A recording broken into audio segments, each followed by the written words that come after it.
English, español, vanos enigma. I just listened to an interview of James D'Angelo with Epicenter Bitcoin. By the way, Creative Commons, so I posted that video. Bueno, acabo de escuchar un interview con James D'Angelo y con Epicenter Bitcoin. Y también puesto una parte, the second part I put in the first because it's very interesting about the problem of decentralization. He puesto una parte del video que es al final, lo he puesto al principio porque hay un tema de descentralización por la seguridad, because of security. So James D'Angelo talked about how can we solve that problem to improve decentralization. James D'Angelo ha hablado sobre el tema de cómo solucionar ese problema de la descentralización y but I think of a very different approach. Yo pienso en una solución muy diferente. First I should explain just which is the problem of decentralization is because very few people mine Bitcoin. So it's the control is in very few hands and it can be corrupted. Antes debería explicar brevemente el problema que consiste en la descentralización es porque hay muy poca gente que hacen el trabajo de minero, mine Bitcoin. Hay grandes fábricas en China que sí, tienen muy poco control en pocas manos y puede ser corrupto. And mining, of course, costs a lot of electricity. Y minar Bitcoin, por supuesto, cuesta un montón de electricidad. So as James D'Angelo, okay, let's talk about my solution. I think we should focus much more on the topic of free energy because, bueno, yo creo que deberíamos concentrarnos mucho más en el tema de cómo producir energía libre, como Nikola Tesla, the invention of Nikola Tesla was suppressed because of corporation interests, corporatocracy, not democracy. Bueno, ya sabéis que Nikola Tesla era el pionero en el tema de energía libre y su invención ha sido suprimida por intereses de las grandes empresas. So lately I've listened very much to videos of Jensen from Jamaica who focus very much on this topic of free energy. #get off the grid. Bueno, últimamente me he concentrado mucho, he mirado muchos videos de Jensen de Jamaica que concentra mucho en el tema de energía libre. Otro hashtag es off the grid. And anyway, if we had something like free energy, we wouldn't need so much money, Bitcoin, whatever, to pay the electricity bills. in the first place. And anyway, sorry, Spanish. Y de toda forma, si tuviéramos algo como electricidad libre de Nikola Tesla, no necesitamos tanto dinero, Bitcoin o lo que sea para pagar las facturas de electricidad. So, you know that I'm very active on Twitter. I like hashtags, and the hashtag decentralization I'll take much more serious now because it's very important for the security of Bitcoin. Bueno, ya sabéis que estoy muy activa en Twitter, me gustan los hashtags y el hashtag descentralización, bueno, principalmente en inglés, por supuesto, decentralization. I'll take much more serious now. Voy a ponerlo mucho más alto arriba en la lista de prioridades porque es muy importante por la seguridad de Bitcoin. So now later maybe I'll paste a part of that video of James D'Angelo Epicenter Bitcoin. Ahora más tarde voy a pegar esta parte del video de James D'Angelo y Epicenter Bitcoin. And one of my next videos will be about Bitcoin per minute, hashtag written together, hashtag Bitcoin per minute. Ahora en el futuro uno de mis próximos vídeos será sobre el tema de Bitcoin por minuto. Tengo una cuenta en español @bpm VM, Bitcoin por minuto VideoMix, abreviación de letras, and another account in English called Bitcoin per minute at BPM 432. By the way, this 432 is inspired because I was very impressed about these 432 hertz of music.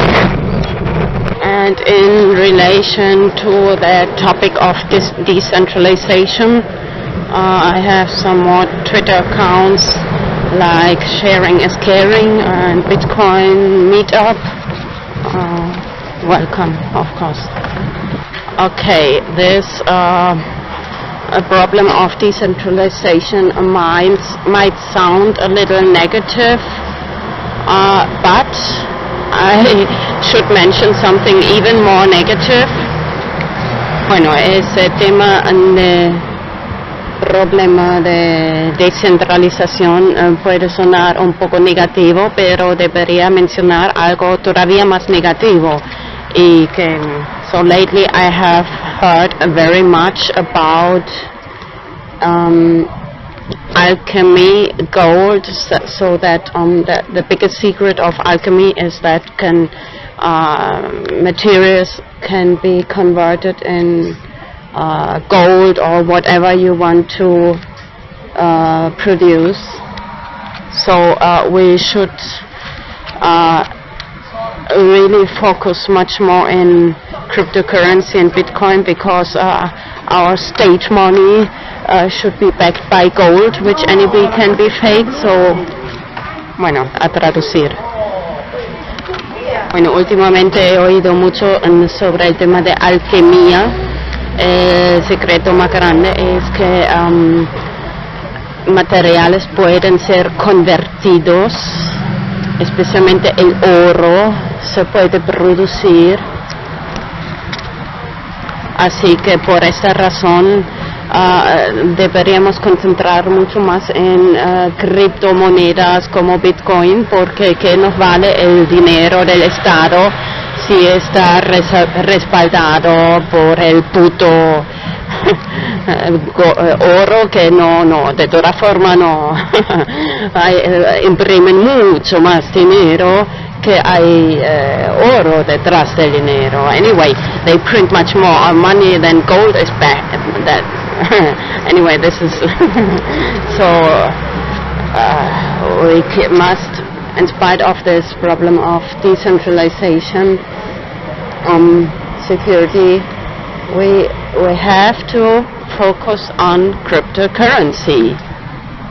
Okay, maybe we should take that topic of free energy much more serious, because this can help. The mining can be much more easy if much more electricity is available.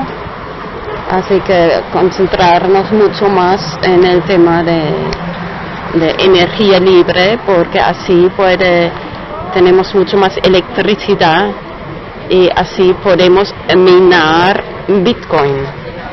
No solo una empresa grande en China. I'm not an expert in free energy. I just listen to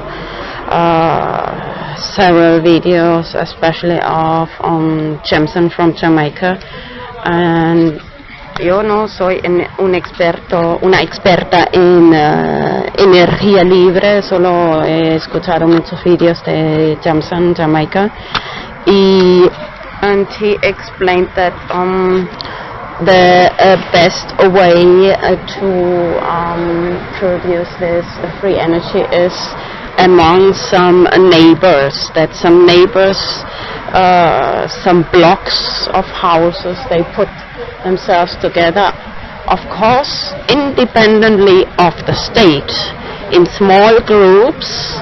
They can produce this free energy and mine Bitcoin. Maybe this is maybe in my eyes the biggest motivation to create free energy and decentralize the mining process.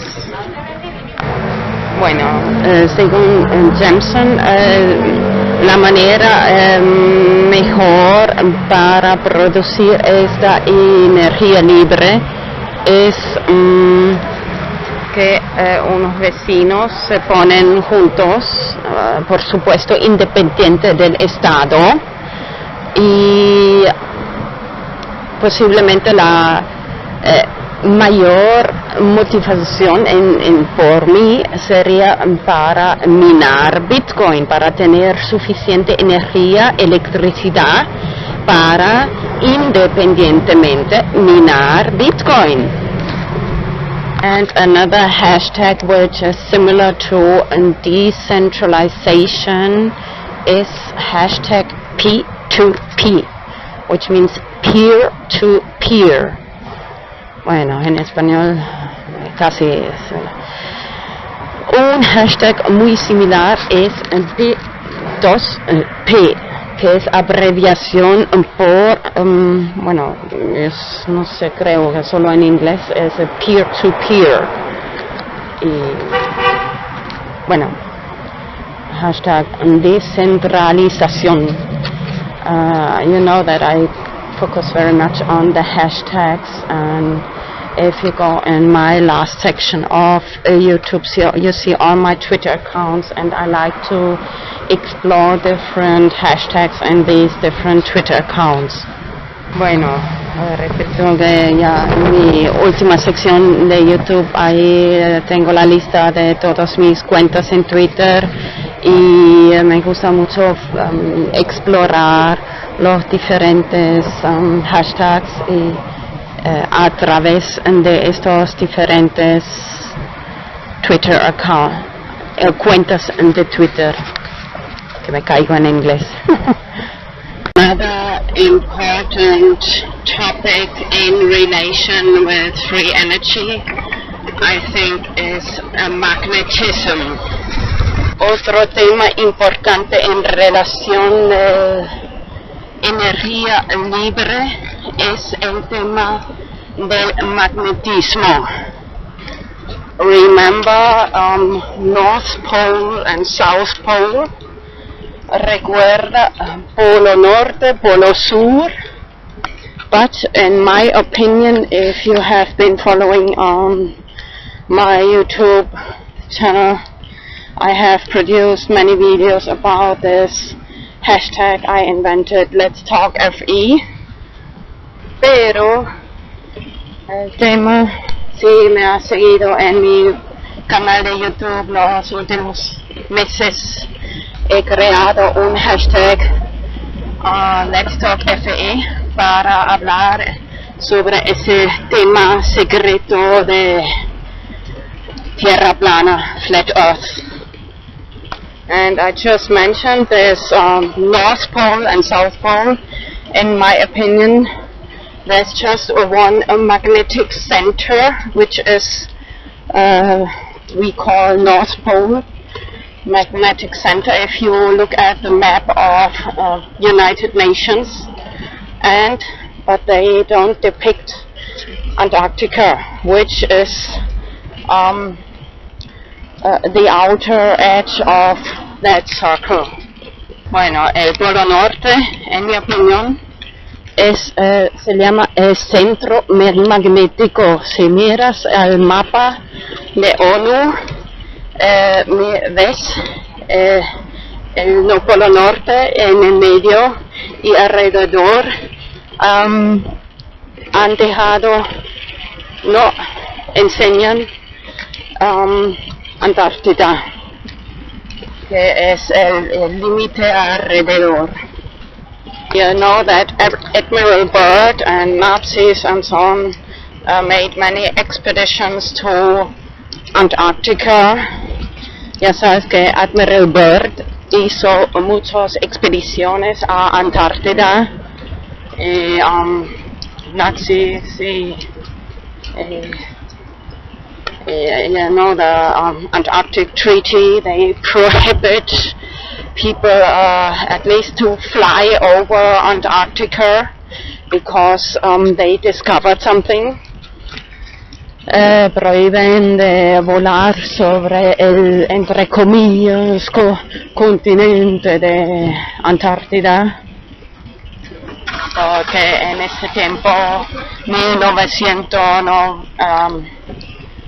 1956 about, they discovered something, and maybe they discovered even something in relation to free energy and magnetism, because this maybe we should focus more on that magnetism. I don't know why, it's just an opinion, because these North and South Pole, what we call it has very much to do with this magnetism. Tal vez deberíamos concentrarnos un poco más sobre ese tema de magnetismo en relación del tema energía libre. And talking about this free energy, you know that Antarctica, there are much more resources, energy resources, not just the technology of free energy. There are under the ground are minerals, many resources. Aparte de la tecnología de energía libre, en Antártida hay muchos recursos minerales in Antarctica. This topic of energy is very important, and it's the key for decentralization, I think, of mining Bitcoin. Veo que ese tema de energía libre es muy importante y llave para solucionar este problema de descentralización y descentralización de Bitcoin, para dar oportunidad a vecinos en grupos pequeños ponerse juntos y a minar Bitcoin. Especialmente interesante para Argentina, Sudamérica, que el dinero, inflación. in relation to that topic of magnetism, I want to mention shortly CERN, Switzerland, and NASA. Y en relación con el tema de magnetismo, quiero mencionar brevemente CERN, Suiza y NASA. They have very much tax money available to make many experiments. For example, to fake the lack of gravity of the astronauts, to fake being in space. Anyway, did you see the bubbles, the air bubbles? Anyway, they made, it's no secret, they train underwater too, and when the plane goes up and down in these moments, estas organizaciones tienen mucho dinero de impuestos disponible para experimentar en diferentes técnicas, por ejemplo, de fingir la gravedad en el espacio. Habéis visto las burbujas de aire, de no es un secreto que hacen experimentos de entrenar bajo el agua, y cuando el avión va arriba, en ese momento de falta de gravedad. So now I'll paste a part of that interview with James D'Angelo, Bitcoin, Epicenter Bitcoin. Ahora voy a pegar una parte de la entrevista con James D'Angelo, Bitcoin Center, Epicenter Bitcoin.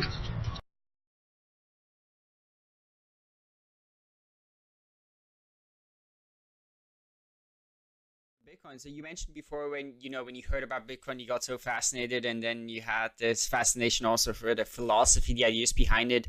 What was it about those ideas that you found so fascinating? I would say really I just loved, well, I mean, let's be honest, we're all still understanding this philosophy, right? We're learning it every day. So I love the fact that it's new. So it's new philosophy, right? It makes us question what money is. It makes us question what centralization is. It makes us question almost everything. We question how we can work together as humans. And so I guess I really love the fact that it's all exciting and new. It's 2009 since philosophy. Just by changing some simple things like the ability to have a decentralized consensus timestamp database, right? It sounds ridiculously simple, right? Oh, that, yeah, okay, I agree that that transaction happened at that time. It's never been done before. It's never been unalterable before. And think of how terrible it is too, right? If I get a picture of my ex-girlfriend naked and post it on the blockchain, what's she going to do to take that down? Zero. It's the most terrifyingly, I mean, you could think, for all the beauty that we think of Bitcoin, think of all the terrible things you could do with it, right? That alone is just terrifying, right? She can't do anything to take that out. And there's no one she could sue for all the very same reasons that it works as a currency. It works as something that can be very indelibly painful. And the world, just like, the fact that we have cameras everywhere now, is just going to have to get used to it, because this won't be uninvented, this concept. When you kind of think back to, or even today, when you think of both the concept of Bitcoin as well as, cryptocurrency, blockchain, smart contracts, all of those things that sort of are tied to it, when you think ahead, I don't know, you're most optimistic or pessimistic, but this, sort of vision of the future of like, what role do you see that playing in the world at some point? And what role would you like it to play? Well, I I'm a big fan of Vitalik Buterin, and especially Ethereum. I'm neither here nor there on, but he has been really, for me, a huge thought leader on these ideas of government and where things like this could really replace a lot of loopholes for corruption. And, you know, again, the identity and climate change and the ability for Ugandans to interact and transact as equal citizens of this global world, as what you just mentioned, you know, universal basic income. These are dreams, right? These are beautiful, beautiful dreams. And I think they far outweigh any of the negatives that I've seen. But every technology has positives and negatives. So I see these dreams and I see them functioning, and I understand the tech behind it. Really, we're waiting for the world to catch up to agree that that dream is worthwhile. Yeah, I think that is true, right? That's at some point people will start seeing some of these applications, you know, actually working, and there will be a shift of thinking that will happen that will be incredibly radical. And it's still some ways off. I mean, in a way, we have this little bubble where, you know, we see this very different future, and then the rest of the world is just like, what is this weird Bitcoin thing? What is this weird stuff you guys are focusing on? But at some point, they, you know, just it will all start unraveling, I think, and that will be. And I hate to harp on the name, but I think the name is a big stumbling block, right? When you hear coin in it, you just think currency, and it's been built around this idea of currency. And I think it's all fine and good that it provides a currency, and I think the currency is a killer app. But when I started doing my series, Million Killer Apps, I was trying to figure out myself how many beautiful, wonderful applications there were. And I just, inside of a week, I was like, there's too many to count. So I did the first episode thinking I would do 2. And then I did the second one. I'm like, oh my God, I could do 5 more of these killer, ridiculously beautiful applications for this technology. And the nice thing is, when I did the first video, most people were saying, well, there is no killer app. And I would say maybe my videos changed that. I don't hear that as much anymore, right? Now it's like, which killer app will come first, or which of these applications might. But yeah, you're right. I think Bitcoin can be a bit of a stumbling block and a barrier. I mean, when I meet people now, you know, who know I do, you know, something with that, it's almost always one of the first questions is, you know, what's the price of Bitcoin? How is it? And it's just,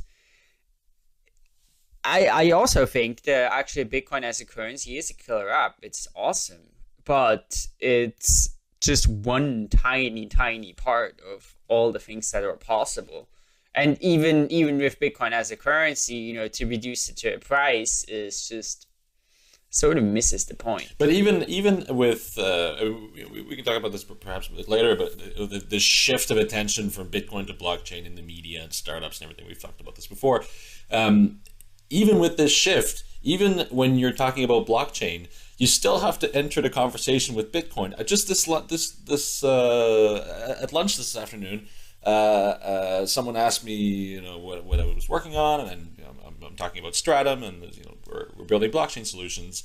And, well, what's the blockchain? Well, you have to explain Bitcoin to them before you can get into the blockchain. So personally, I find that challenging, and I'd like to be able to find a way, especially with regards to just blockchain technology, to explain it without having to talk about the currency.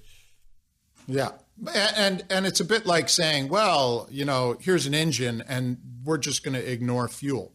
You know, you can't pull things apart so conveniently. All engines that we ever make will require something that drives it. And it is the driving force behind all of it. I noticed that I was a big fan of Counterparty. I loved that they were kind of competing with Ethereum.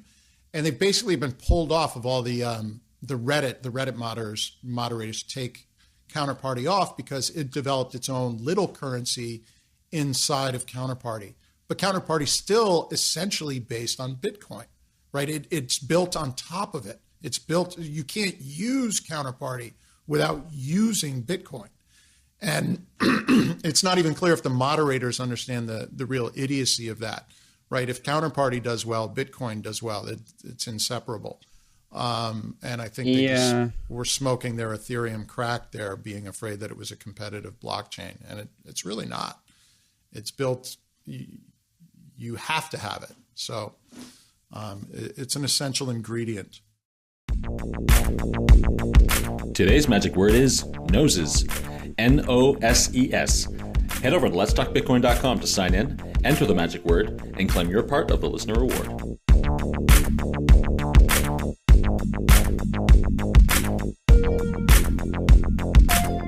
Well, with that, let's dive into one of the topics that you have thought a lot about, which is the aspect of centralization or decentralization, and the whole conversation around that. And of course, it's a conversation that I don't know how often we've talked about it, but it's just so central to all of this. And the decentralization is so central.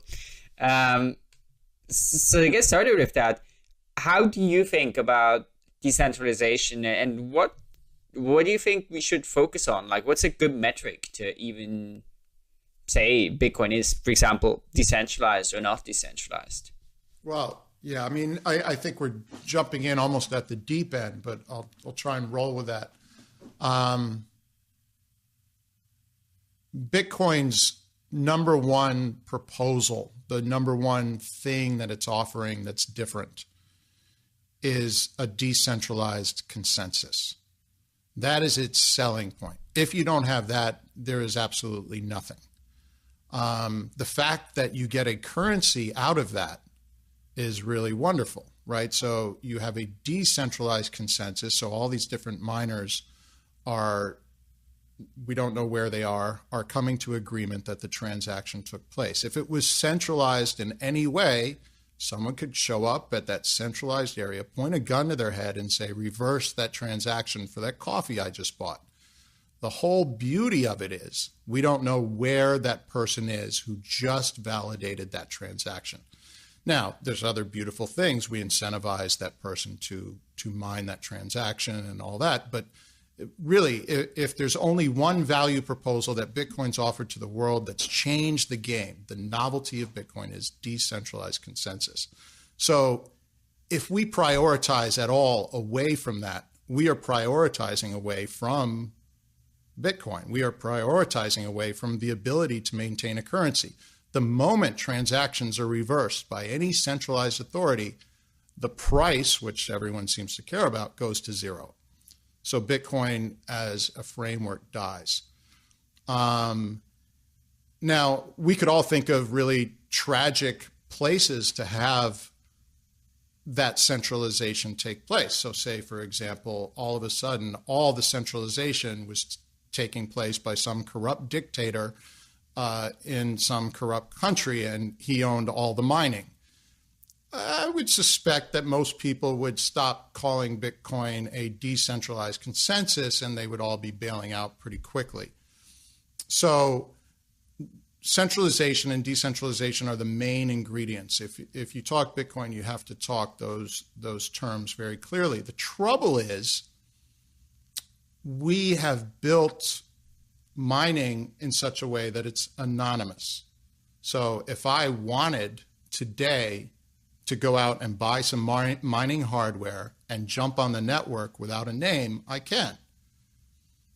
Well, if I wanted today to go out and buy half of all the mining hardware and jump on the network, I can. That is a choice that I make, and I make alone. Whereas with Coinbase or a mining pool, you're socially tied into the people you're serving. So if I join a mining pool, I am only part of other people joining. And if the mining pool starts acting badly, we all grab our hardware and we point it at another mining pool. Or if Coinbase starts acting badly, they're a centralized institutions, we take our money out and we go to Circle, or we just run paper wallets. The mining hardware is our choice. Anybody who wants to can choose to jump in And anybody who wants to own as much as they want can. So that's the dangerous. Everyone talks about mining pools, ghash.io. I was bored to death with that whole ghash.io because I'm like, they're going to lose all their customers tomorrow if they go beyond 51%. And that's pretty much what happened.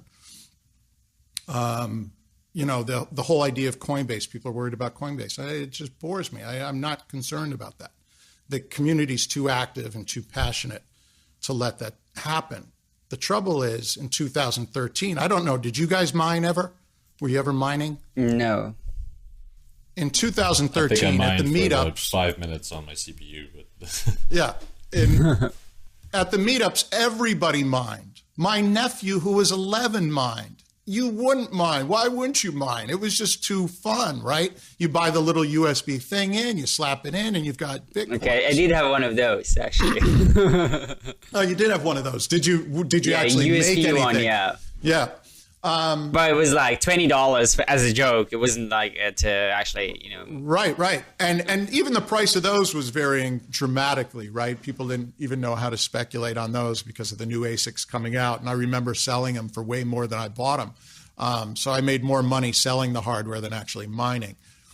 But nobody mines now. I don't know anyone who mines. Sure, people mine, but the percent of people has gone terribly low. And we now have people claiming that greater than 50%, I've heard as high as 70% of the miners are in China. And the Chinese are probably hate hearing this. Why you guys always pick on the Chinese? You know, we're okay, right? But the Chinese have a very different government. They have a very powerful leader. They have single individuals, centralized people who can make very quick and powerful decisions, as we saw during the Olympics in Beijing, where you can move entire communities of people to put up a racetrack. So we have at this point today put most of our mining under a very strong government. Can we measure decentralization? No. Do we have a pretty good idea that it's being centralized dramatically? Yes. The fact that we can't measure it, I would say, is a big problem for people who like to think that we're following science and math. The fact that we know that it's centralizing and centralizing underneath someone who's made, even in the last few weeks, some very powerful, Xi Jinping has made some very powerful censorship maneuvers in his country just in the past few weeks. The Economist just did an article on it. Here's a guy who doesn't care about Bitcoin right now. He might not even know what it is. But what happens if Taiwan tomorrow decides to adopt Bitcoin as a national currency? Well, Xi Jinping will be very curious about what's going on. What happens if Bitcoin's suddenly being used for gambling in Macau or other areas? What happens if it's used for any sort of remittances in and out that really matter to China? I'm sure some of it happens now, but it's not at any reasonable percentage. Then you have someone who, A, can control all the mining. I'm sure he can find all the big miners. They're public. They're fairly well known at this point. But he could follow them probably just by some simple sleuthing of electricity, and he can control them. So today, we face a very strong centralization risk that we can't change. We can't point our miners away from them because those are the very hardware is actually there. And they are, as you mentioned before, Brian, they also do a lot of the chip processing. I'd be surprised if any ASIC was manufactured in the US, maybe a couple. But I'd suspect that all the ASICs are being manufactured in China as well. Yeah, no, I agree. It's one of the things that's also that's the scary aspect of that too, is you can do all sorts of maneuvers with saying, okay, we're going to do this change to the Bitcoin protocol or that change to Bitcoin protocol. Are we going to make a bigger block size or a smaller block size? It really doesn't touch that aspect at all. I mean, one can try, right? But it's really hard because this is very deeply ingrained in the economics of Bitcoin. So if you want to change that, you really have to fundamentally change something about the sort of economics of how Bitcoin works. And that's just extremely hard. So it's almost a problem that's, yeah, how can it be solved? It's not so clear to me. Right. You have this, what is it, segregated witness. You have lots of proposals to lower the requirements for mining by a factor of 2, a factor of 10, etc. Does that mean suddenly 10 times as many individuals are going to be jumping in and starting to mine? Maybe, though I doubt it. What it really means is you're basically providing a 10 times incentive for current miners to maintain what they're doing or invest more. So we've actually made it 10 times less expensive for them to do what they're doing. And so they will make a much bigger return on investment. So I certainly know of segregated witness and all these things. I'm not going to pull out my USB ASIC and start mining again, right? That's just ridiculous. We're at a gajillion petahashes right now. I would have to reinvest and buy new hardware.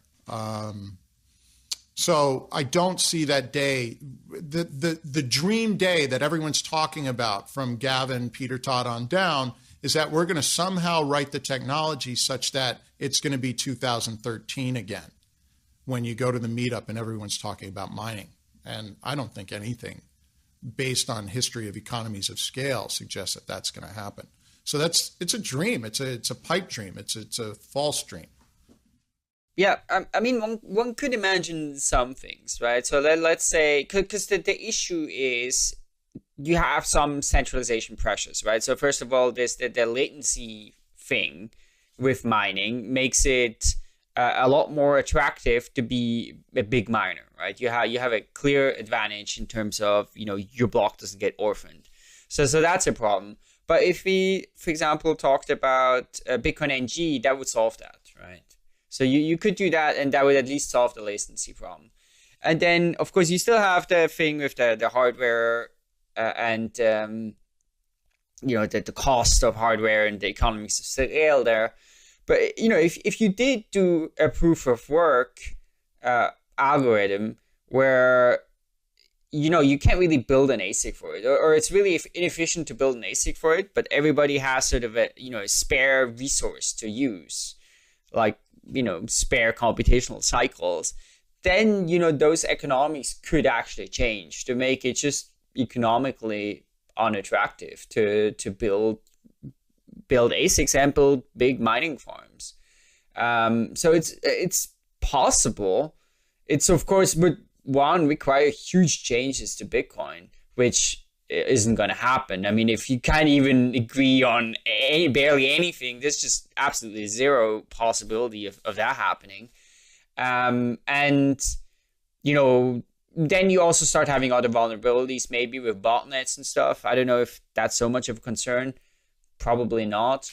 Well, I'd say it's a very real concern. So that's the big fear, right?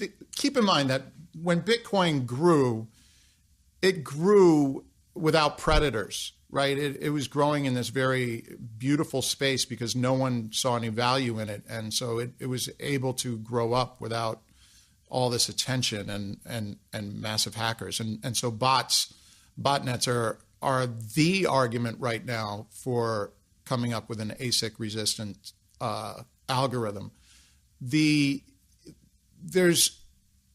everything that we're talking about leads to some problem. So if you come up with a brand new ASIC, of course, economies of scale. Even if you're just mining on your chips, there's economies of scale there. There's huge economies of scale. Mining all together as opposed to having to broadcast your networks, etc. So we'd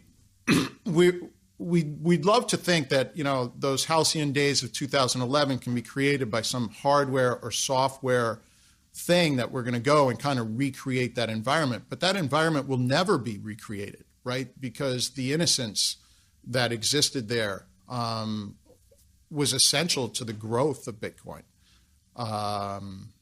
Certainly, if you went back in time and it was 2009 or 2010, you'd be mining like a maniac and looking to centralize as much as possible. No one at that point was thinking that, right? So Gavin's throwing out his Bitcoins. He's giving them out on his Bitcoin faucet. People are paying $10,000, 10,000 Bitcoins for a pizza. It's a bit like playing with monopoly money. The only reason no one turns around and starts printing really beautiful copies of your monopoly money is because there's no value in it. But as soon as those things take off, well, you've incentivized people to be corrupt. And so that transition happened in 2012. So it's a very, very different environment. And, you know, I hate to say it, but Satoshi made a massive, massive mistake by assuming that decentralization can happen via hardware. And again, if we look at centralization as the key ingredient of what Bitcoin is, he's made a massive and fundamental mistake in his development of Bitcoin. And it's just something that's happening slowly as the miners are pooling and moving together. And I saw the Scaling Bitcoin. I think even one of them said, you know, 85% of all Bitcoin mining is sitting here at this panel right now. I was like, that's freaking terrifying, right? That's the last thing I want to hear. And they're all sitting there. And what if they make one little deal between themselves, right? And all of a sudden, 85% is walking out in one guy's pocket. So again, the only thing we're offering is decentralization. And the only thing we're not talking about is decentralization. The only thing we're not concerned about, everyone's concerned about anonymity. You know, fuck anonymity. It's the second ingredient, right? You know, we really have to be careful about that. Our show today is brought to you by our friends at Shapeshift. Shapeshift is the fast and easy way to trade altcoins, and they now support over 50 of the most popular altcoins that you all know and love. When you want to trade altcoins, you can do this the hard way, which means creating an account at an exchange, giving them your personal information, sending your money there, putting your trades through, and growing old, waiting for those trades to complete. Or you can do it the easy way, which means no accounts, no signups, and getting it done in less than 1 minute while enjoying a cocktail, for instance. Have you ever looked at one of these mobile phones and wondered what they're good for, wondered what purpose they serve, what one could possibly do with them? Well, finally, Shapeshift has created a mobile application to trade altcoins with those phones and give them some actual functionality. So if you want that, you can get the Shapeshift mobile application. You can get that the application procurement center. They call this the iTunes store and the Google Play Store. You can download that there. And when you do that, it's going to do two things. It's going to, first of all, it's going to add a Fox to your home screen, and that's going to make your phone a lot nicer. And it's also going to give you the ability to trade altcoins wherever you are. And that is change we can believe in. So we would like to thank Shapeshift for their support of Epson and Bitcoin. You said the mistake Satoshi made was that he assumed that you could get decentralization through hardware. I mean, there's this famous quote in the white paper, right? One CPU, one vote. I know, how beautiful. No? That's the dream, beautiful. Right? Right. That's the dream. Right. And right now we're sitting here in massive vote buying scandal of all time, right? Yeah, it didn't quite work out that way. I've got 3 CPUs in my house. I have 0 votes. Then let's get right to that question. What should Satoshi have done differently? Well, again, it's how do we define decentralization, right? Decentralization just between the 3 of us exists. We all have very different dreams for what we want for Bitcoin. But if our 3 computers were mining Bitcoin, there's no decentralization between our computers. They're all mining it the exact same way. So if I buy your 2 computers and leave them connected to your IP addresses and I'm able to control them remotely, I've centralized the mining even though it looks decentralized. But if I'm arguing with Brian and Sebastian about how we should mine transactions, we'll never centralize. We'll always disagree. So the difference here is decentralization can only be measured by humans, the number of humans. If the number of humans drops, decentralization drops, period. Who cares how many CPUs or ASICs or nodes exist? That means nothing. What I care about is how many people own those nodes. right? So counting nodes is like, you're just sitting there wanking off, right? You're telling yourself that it's decentralized. It's just not, okay? That's no evidence of decentralization at all. I could go on AWS right now, Amazon Cloud, and build 1 billion nodes for an hour, right? And do some massive mining, right? It'll cost me a ton. And I'll look as decentralized as you want to be. Trouble is, I'm just me, and I really do want to reverse the price I paid for that coffee, an hour ago. And so what, then in that case, so you mentioned people. It's important to know how many people are behind these mining rigs. And you did an interesting video called Nodes versus Noses, where you argue that there should be one nose behind every node, one physical person. How can we achieve that then? It seems difficult to if we compromise anonymity unless we want to compromise on anonymity. It seems unlikely that we'll be able to achieve a situation where we have many nodes and as many people behind those nodes as possible. Yeah, I think difficult's a very good word, and I think idealistic's another very good word, right? We've gone through 2009 to 2014 sort of thinking we could have our cake and eat it too, right? And we've never really looked at the problem square in its face. It's really easy when you're beginning a system to think you can have all the design constraints. But, Tesla right now is going to be faced with competition from Porsche. And I think they're going to see their profit margins shrink, and they're going to have to change some of their dreams of how they build cars as competition comes in.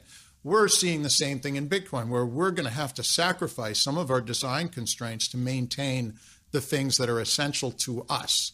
And certainly, if we see centralization of hardware, which has already happened today, we have to take that very, very seriously. We have to stop, Gavin Andreessen saying 8 megabyte blocks at the risk of centralization, or 20 megabyte blocks at the risk of centralization. That's the most dangerous thing you can say on earth, right? Because we're already very centralized. Today, whatever day it is, December 18th, 2015, right? We're centralized now.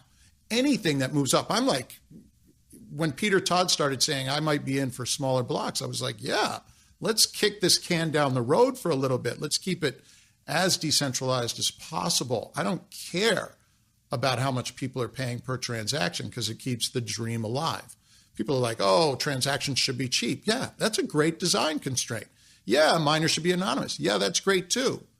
Yeah, it should be decentralized. Yeah, that's essential. That's not great. That's essential. You don't have that. You have nothing. Yeah. I mean, my thinking on that is, I agree with you. It is very centralized already. Bitcoin is way too centralized, right? It should be much, much more decentralized. It's just that, like, we are here with 1 megabyte, right? So if you say we're going to stay here with 1 megabyte, I don't think that decentralization is going to increase, right? It's going to, you're going to continue going towards more centralization. If you're going to go 8 megabyte, is it going to be, substantially different? I'm not so sure. All right, but let's just check your first assumption there. You said if we stay at 1 megabyte, decentralization or centralization might not change. The truth is we can't measure it, right? That's because we aren't counting individuals. And we really do in our gut know that it's being centralized even if we stick at 1 megabyte, right? So it's currently centralizing. It might be at a logarithmic or exponential pace, which is my guess that it's going that fast. So we don't know, even if we just said, let's do everything we can to avoid increasing any form of centralization and stick at 1 megabyte. I would say that's still dangerous. I would still say we're rolling dice here. And we're rolling the dice very aggressively against our only design criterion that really matters. So, yeah, I think we're safe today. I don't think Xi Jinping is really to make a move yet, but please don't call the network trustless anymore, because now I'm trusting the fact that he doesn't want to make a move. I mean, forget forget this idea that we're protected by math. Bitcoin's a social institution, right? When you tell me you're protected by rubber gloves or condoms, I go, it all depends on how you use it and how much people want to attack. Your girlfriend could snip off your condom in 2 seconds, right? Your condom doesn't protect you. If you put your condom on your head, it doesn't protect you either. Same with rubber gloves, same with math. If you're not careful of how you're being attacked, math doesn't protect you at all. There's no honey badger here. There's no this'll work if we don't organize. We have to organize, period. All right. And if we don't organize and start measuring and counting decentralization, we're just letting it centralize because it is currently happening. It's like the tide, it's coming in. So, yeah, I'm strong on that because I feel strong on that. But go ahead, where you were going with the 8 megabytes or whatever. Well, actually, let's not talk about that because I think we've talked about that a lot. I think it's more interesting to talk a little bit about the more the bigger picture here. So, we talked about, or you called Satoshi having made a mistake. What should we have done differently?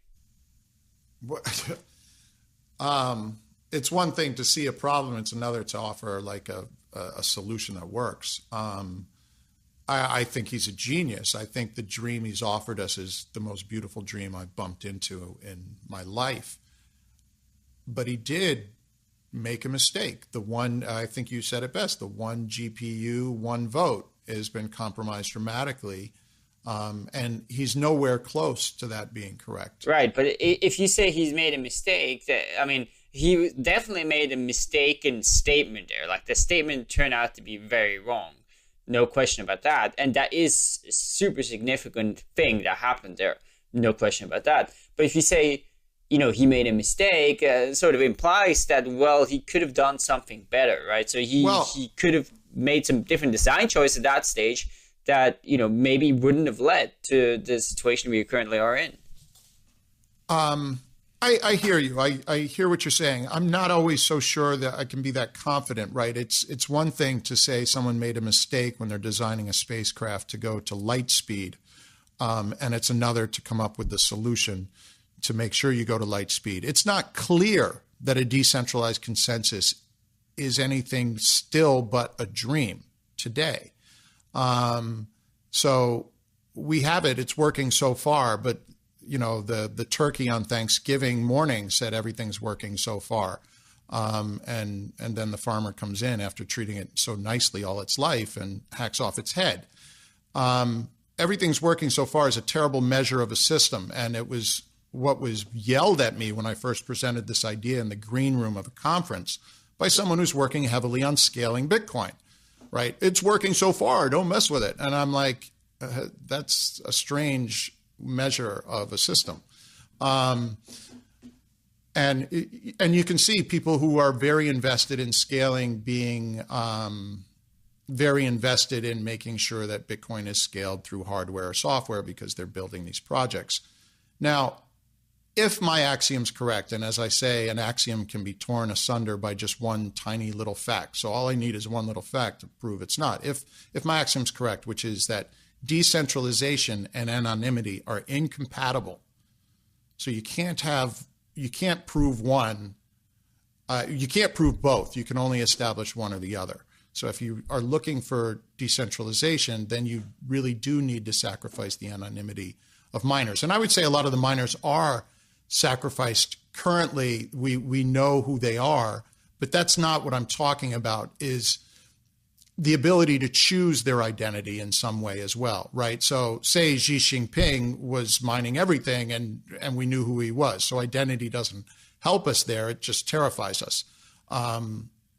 We would have to come up with some way to choose them, to vote or elect them.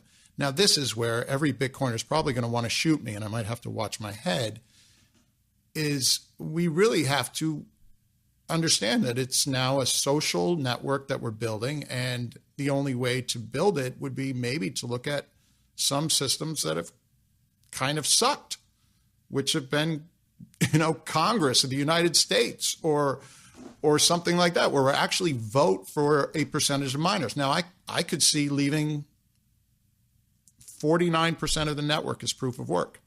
But anything over that, I think, is you're asking for a disaster. You know. Wait, can you explain that? What do you mean with 49% of the network is proof of work? Well, I don't look at the technologies, as I said, as much as I should. Like, is there a way to alternate between an identity-based miner and proof of work in such a way that we're convinced that it's working correctly? I'm not so sure. Those aren't easy problems at all. And even the whole idea of, so let me just go backwards. For what I propose in my video is, say, for example, today, we just added one person that we knew had no real mining gear into the network. So we just chose Andreas Antonopoulos to mine 1/10 of all blocks. So every 10th block, he comes along and mines it. There's some real powerful beauty there, right? He can take all the free transactions and mine them. He's not doing proof of work. He doesn't need an ASIC. He does it on his phone, right? Does all the transactions, 1 billion transactions, he mines them.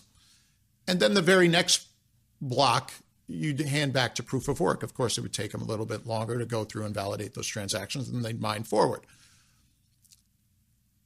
The beauty is he's not invested in mining hardware. So we've suddenly decentralized the incentive structure of mining just by adding one individual who we kind of know and trust. I would sleep so much better at night if you, Brian, and you, Sebastian, and 5 other random Bitcoin people from Reddit were involved in this process. Because I know you guys don't have a ton of well, I don't know, but I would assume you don't have mining hardware, which is better than knowing that all the mining hardware is controlled by people who own it. But of course, the problem with that is that you don't really know. I mean, I could have a ton of mining hardware. I could have financial interest in correct in mining company shares, for example. Correct, absolutely, 100% correct. You with the U.S. Congress, with any group of representatives, you run into all kinds of corruption and bastards and assholes, and it all sucks. But is it the best thing we've got? And I'm just saying, if we want to maintain a decentralized consensus, we have to figure out some way to be decentralized, and that's humanly decentralized. If I had one representative from each district on Earth mining randomly, I would sleep 1 billion times better than those guys all sitting on the panel in China, waiting for Xi Jinping to decide whether he wants to go to war with Bitcoin. And transact, by the way, there's 2 other huge advantages. Say we do this, right? And no one's ever going to want to do this because I probably sound like I'm on crack right now. But say we do this. Scaling goes to near infinity right away because you don't need proof of work because it's broken. And you have a Bitcoin governance thing now where all these people, these delegated miners, can actually vote in a way that we would trust a little bit better than just having the miners vote or the core devs vote or the exchanges vote. I mean, really what you are talking about is a proof of stake system, right? No, not at all. None of these people need to have stake. I don't think proof of stake, like proof of work, suffers from some issues that may or may not be solvable. I'm talking about proof of knows. Proof of identity, proof of reputation. Right. But you have to, I mean, who is going to choose those people? Exactly.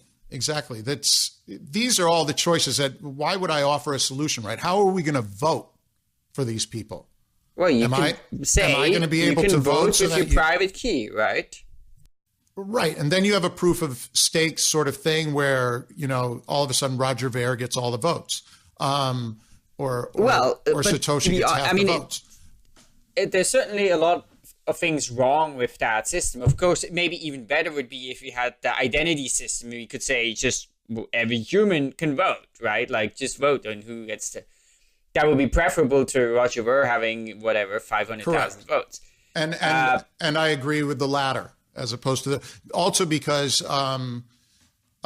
proof of stake.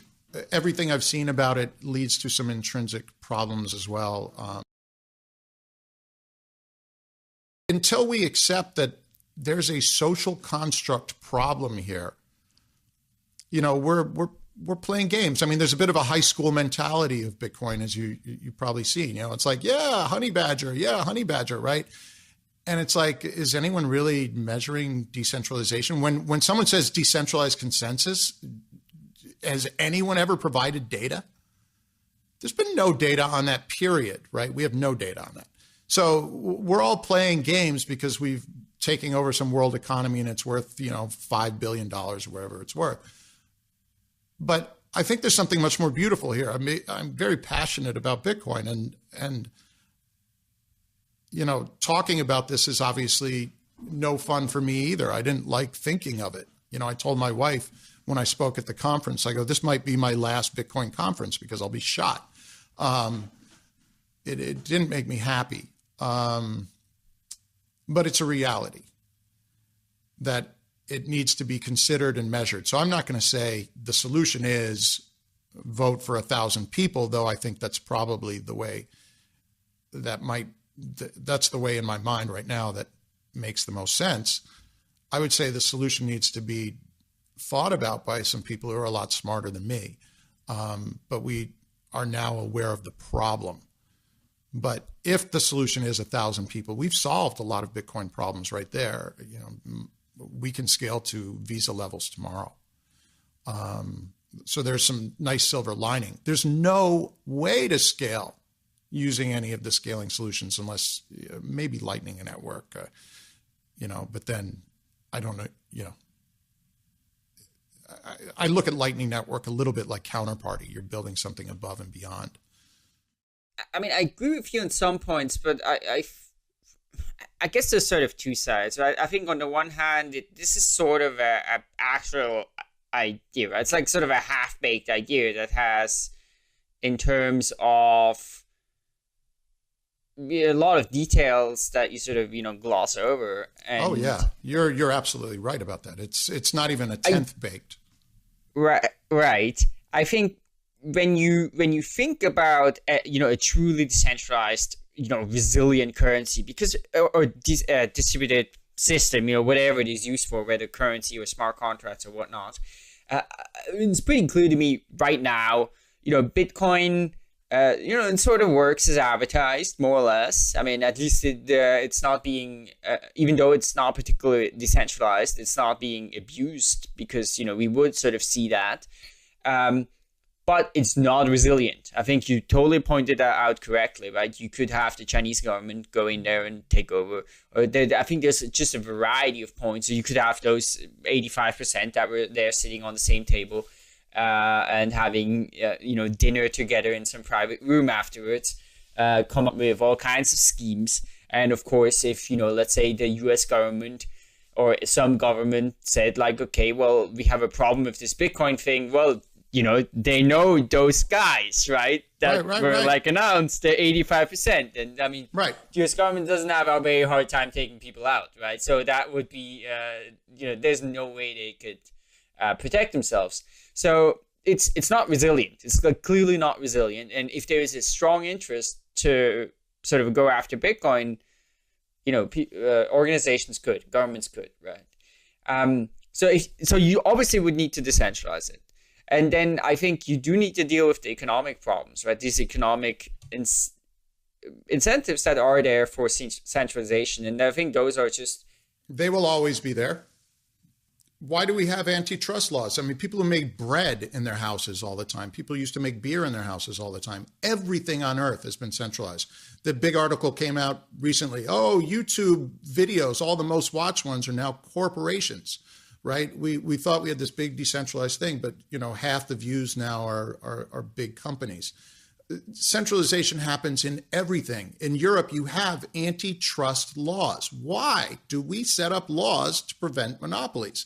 Because they always happen for everything. So you have them in Korea, you have them in Japan, you have them in the United States. They're some of our most serious laws. And the rule number 2 is to prevent complete control by one entity. In 1860 in the United States, Jay Gould is his name, tried to corner gold. Gold. He tried to corner gold. right? And he got very close. If he wasn't like kind of wrecked by how the president reacted, he was going to corner gold. I'll repeat, gold. People were using gold back then. All right. We have laws to prevent that, right? For very, very important reasons, because economies of scale dictate no matter what you do, someone doing a lot of it is going to do it better. And so you're going to be asked out. Imagine in 2013 if we had a panel of all the miners. Like, what Coliseum are you going to put them in? What 10 Coliseums, right? And you can see that picture very, very differently. So then, is it inevitable then? I mean, just look at the internet. Look at the internet hosting. It's controlled by AWS, Amazon, and a handful of other companies that everybody goes there. They have the infrastructure. That's how it works. Exactly. And everybody seems to be somewhat comfortable with that. I mean, look at DNS and all these other systems. Right, because the number one design criterion of AWS isn't decentralization. The number one design criteria is to provide internet hosting. Correct. All right. Yeah. Remember that Bitcoin is doing something no one's ever done, where the number one design constraint is decentralization. And the only parallels that we have of that are democratic governments. There's nothing else in history that you're going to find that requires decentralization of some form. The very reason that we establish ID in Europe is so that you can vote, so we can decentralize the decision-making process on those transactions. Because don't get me wrong, what is Europe? It's basically a big company that's distributing billions and billions of dollars, and that's being decided upon by a decentralized group of people. Now, someone might come up with some other model, but I just can't even see it. If I am correct that noses matter, then we need to put noses into the system. And right now, Bitcoin is loved claiming that math is protecting us. So all I'm saying is people love to go, oh, it's like the internet in the early days. Bullshit. It's like Linux. Bullshit, right? Linux, you could break off your own chain. You could develop comfortably on it. You could run Linux beautifully on your company. If you do that with Bitcoin, it's not Bitcoin, right? It's another currency. And you can never reintegrate them later. You can't spoon them together.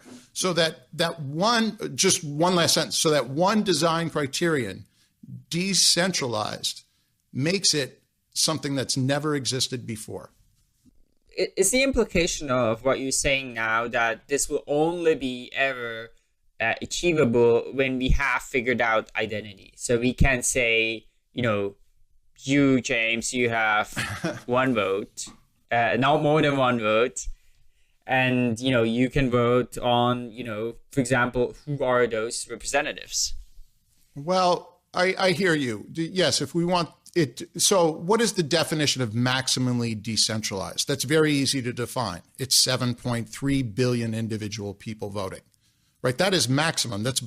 You can't get more decentralized until we discover people on Mars or Jupiter, right? So every individual would have a vote. We don't need maximally decentralized. I would be very comfortable with knowing all times that we've got around 1,000 differently incentivized people. Okay, and there, the identity then relies on identifying 1,000 people in some form or fashion. I'd be very happy identifying people from Skype conversations. I'd be very happy identifying them from their public personas and public presence, even though I've never met them. And indeed, that works pretty well in a number of places. So right now, we're moving towards minimally decentralized. And yeah, AWS is a great comparison, right? Google and Microsoft are competing, but that's works for them. It doesn't work at all for currency. James, thanks so much for coming on. This has been it's been interesting. I think we are sort of at the end of the show, although I'm sure we could keep going for a very long time with this discussion. and I'm sure in some way we are continuing this discussion, and hopefully you will do so in your videos. We will do so here, and perhaps we will do so again once in the same context here. Yeah, so thanks so much for taking the time, and thanks so much for the work you're doing. Yeah, great work you guys are doing as well. Really big fan. Hope to continue whichever conversations. Yeah, so of course for a listener, we will have links to his videos, to his YouTube channel, and to his appearances as a 1990s rapper as well in the show notes.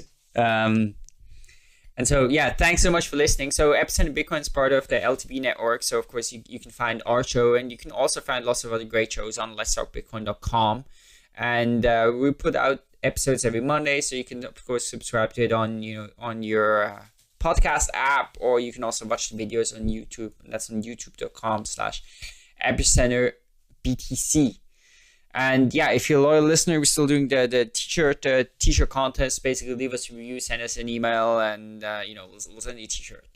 And it's not really a contest anymore. It's just like, it's not a contest. Give us a review, and we'll send you a t-shirt. It's a misnomer. It's not a contest. Those are nice t-shirts. You guys have mediums? Yeah. We'll get you one. Oh, I'm gonna work on that. Absolutely. But you gotta leave us a review though on iTunes. I will. Oh, I have, but I will leave. Okay, then we'll send a t-shirt. Okay. Well, thanks so much, and yeah, we'll be back next week. Bye, guys. Great meeting y'all.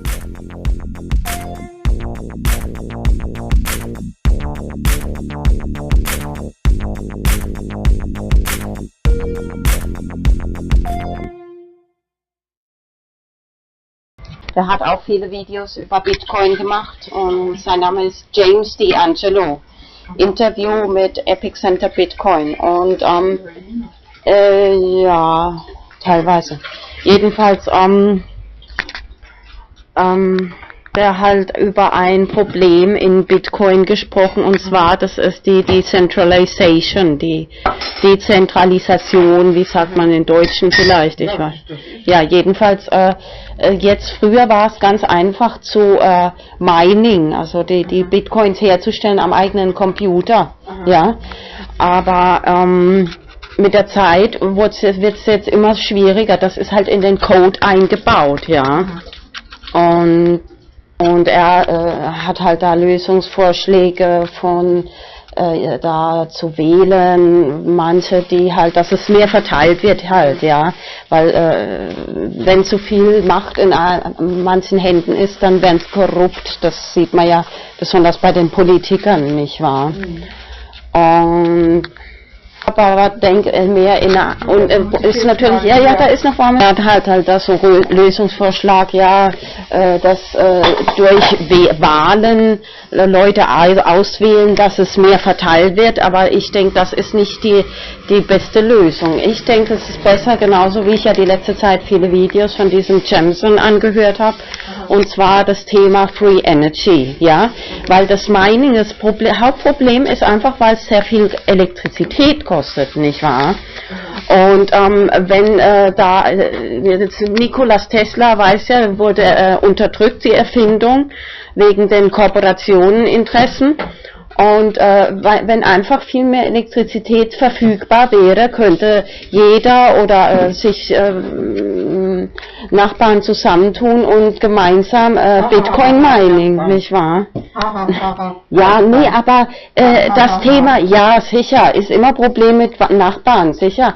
Aber das Thema Free Energy, wie er halt beschrieben, ich bin kein Experte in Free Energy, aber jedenfalls ist das viel mehr möglich, wenn sich 2, 3 oder einige zusammentun, nicht wahr? Aber unter Nachbarn ist dann halt nachbarschaftlich nutzen wollen. Ja, sicher, das ist halt immer ein Problem. Ja. Es wird nie was draus. Ja. Und aber nicht in Tropfen. Ja. Den Video will ich jetzt erstmal fertig machen. Weißt du, da könnte ich mich kaputt lachen.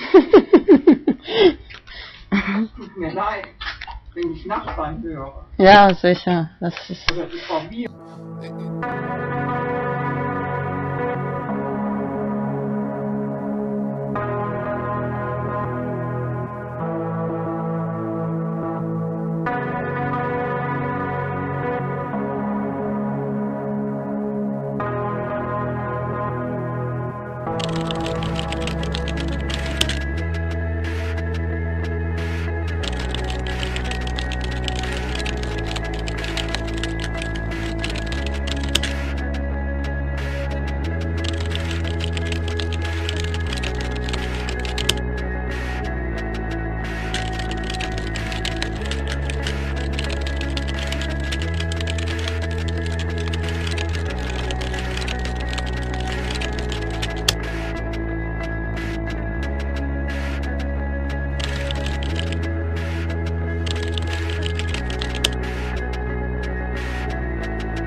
esta idea me vino hoy especialmente cuando vi otra vez una chica ahí pidiendo dinero por la calle. Actually, I must say first, this idea today I got especially when I saw again one girl begging for money in the streets. Me gustaría ayudar, pero yo tampoco me sobra mucho el dinero. I would really like to help everybody, but I don't have either too much money. And así que me vino la siguiente idea. So I got the following idea. Es más bien un juego. It's rather a game. Lo que es muy importante, elegir un monedero de Bitcoin que solo tú misma tienes la llave privada. What is very important to choose Bitcoin wallet company which you only possess the private key. For example, blockchain.info. Por ejemplo, la empresa blockchain.info. Luego imprimir en papel la llave privada y también guardarlo tú mismo. Then to print in paper the private key and of course save for yourself that private key. Bueno, ya estamos imprimiendo, imprime por lo menos 10. So now we are already printing, so at least print 10 directions, 10 direcciones. Luego pones algo de Bitcoin, una cantidad, lo que te da la gana en esta dirección. Then you put some Bitcoin, the amount, whatever you want, in these directions. Y la próxima vez que sales de casa ya tienes algo que dar a los que están ahí pidiendo por la calle. And the next time you go out of the house, you have already something to give for these people who are begging on the streets. Y por ejemplo, y claro, para tus amigos, amigas, and for your friends, of course. Eso da motivación a la gente para aprender Bitcoin y this gives motivation for the people to learn about Bitcoin. Y la parte del juego consiste en lo siguiente, and the game part consists in the following. Explicas a la gente, mira, esta es la clave privada, que es la clave secreta.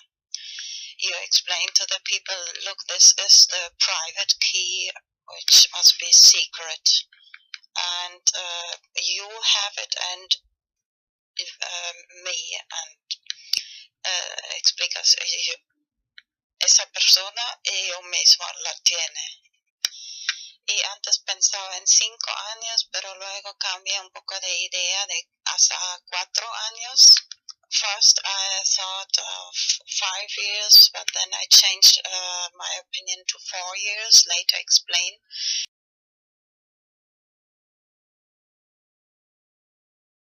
Después te explico por qué. Les dices, mira, tienes 4 años para poner esta cantidad de Bitcoin a otra dirección. Si no lo has quitado después de 4 años, yo lo quito. So you explain them, you have 4 years to take these Bitcoin out of this direction, of this secret key direction.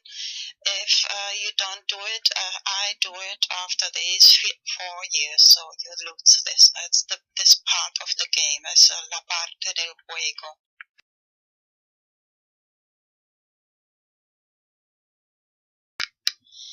He creado este hashtag BTC4 para hacerlo un poco popular. I created this hashtag BTC4 to make it a little popular.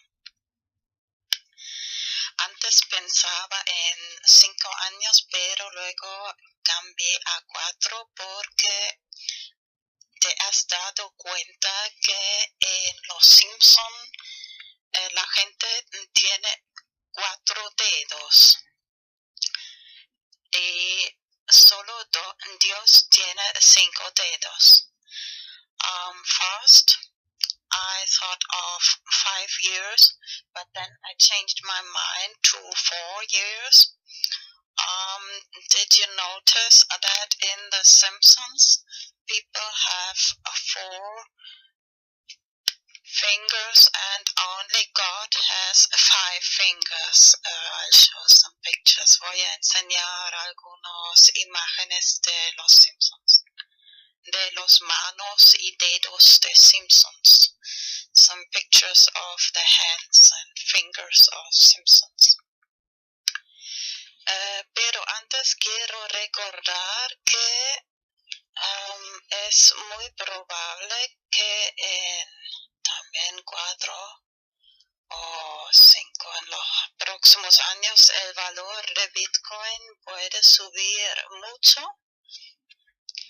Just want to remember before that the price of Bitcoin, the value of Bitcoin can rise very much in these next years. Así que si solo pones una cantidad pequeña, más tarde puede ser de gran ayuda. Even if you just put a little small amount, later it can be big help. No solo para, bueno, es un juego. Si la persona lo quita antes de 4 años, es para esta persona, si no, es para ti, si te recuerdas y guardas bien la llave privada. So this is the game part. If the person takes the money out, it's for that person. But if they forget it after these 4 years, you can take it out. And it can be really... Bueno, imprimir también la llave pública y la llave privada. Y si, por ejemplo, okay, first translate. Print not just the private key, but also the public key. Así que si, por ejemplo, explicas a la gente, mira, si alguna persona quiere enviarte Bitcoin, pero tú no tienes ninguna dirección, así que puedes dar esta llave pública a la persona. Mira, muy bien, la llave pública, no la llave secreta. Das a esa persona o cualquier persona y te pueden enviar Bitcoin a esa dirección. So remember, the public key you can give to anybody, and if somebody wants to send you some Bitcoin and this person doesn't have any, so you have already this public address where they can send you Bitcoin. ¿Qué es Bitcoin? Bitcoin es la primera moneda digital descentralizada. Los Bitcoins son monedas digitales que puedes enviar a través de Internet. Comparado con otras alternativas, Bitcoin tiene numerosas ventajas. Los Bitcoins son transferidos directamente de persona a persona a través de la red sin pasar por un banco u otro intermediario. Esto significa que las comisiones son mucho menores, puedes usarlo en cualquier país, tu cuenta no puede ser congelada y no hay prerequisitos o límites arbitrarios. Miremos cómo funciona. Los bitcoins son generados en todo Internet por cualquiera con un programa gratuito llamado minero de Bitcoin. Crear bitcoins requiere una cierta cantidad de trabajo para cada bloque de monedas. Esta cantidad se ajusta automáticamente por la red para que los bitcoins siempre sean creados a un ratio predecible y limitado. Tus bitcoins se guardan en tu billetera digital, que te resultará familiar si usas banca digital. Cuando transfieres bitcoins, una firma electrónica es añadida. Pasados unos minutos, la transacción es verificada por el minero y es almacenada permanente y anónimamente por la red. El software de Bitcoin es completamente abierto y cualquiera puede revisar el código. Bitcoin está cambiando las finanzas de la misma manera que la web ha cambiado el periodismo. Cuando cualquiera tiene acceso al mercado global, florecen grandes ideas. Miremos algunos ejemplos de cómo los bitcoins están usándose hoy en día. Puedes comprar videojuegos, regalos, libros, servidores y calcetines de alpaca. Existen varias casas de cambio donde puedes intercambiar tus bitcoins por dólares, euros y más. Los bitcoins son una gran forma para que pequeños negocios y autónomos reciban publicidad. No cuesta nada empezar a aceptarlos, no hay cargos o comisiones y recibirás negocio adicional de la economía Bitcoin. Para tus primeros bitcoins y más información, visita weusecoins.com. Bueno, ahora voy a enseñar algunas imágenes de los dedos de Simpsons. Now I'll show some pictures of the fingers of Simpson. The 4 fingers, los 4 dedos y 5 dedos de Dios. The 4 fingers and 5 fingers of God of Simpsons.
The 13th of March.